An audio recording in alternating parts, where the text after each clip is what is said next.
आता हा मंदिराच्या विरूपाक्ष मंदिरचे गर्भगृह आहे त्याच्या पाठीमागचा हा भाग आहे आणि या साईडला ते त्याचं उलटं रिफ्लेक्शनचं हा एरिया आतला आहे आणि ते बघू शकता इथे की याच्यावरून मंदिराचा हा आतलाच भाग आहे. किती अवाढव्य असं मोठं मंदिर आहे.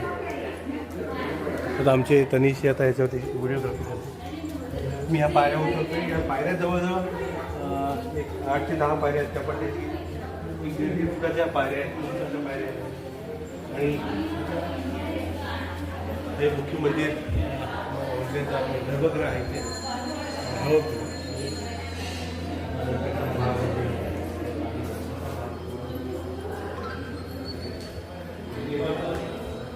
गर्भगृहात येणारा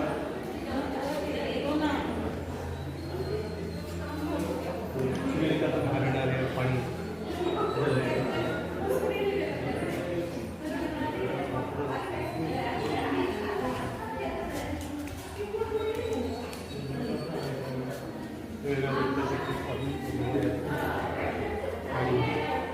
हे मुख्य मंदिर आणि साईडचा मंडप दिसतो.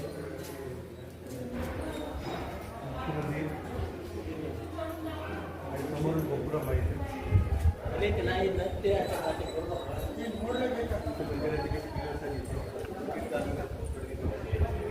थोडं विजयनगर साम्राज्याचं हे कृष्णदेवच्या काळात बांधलेलं मंदिर.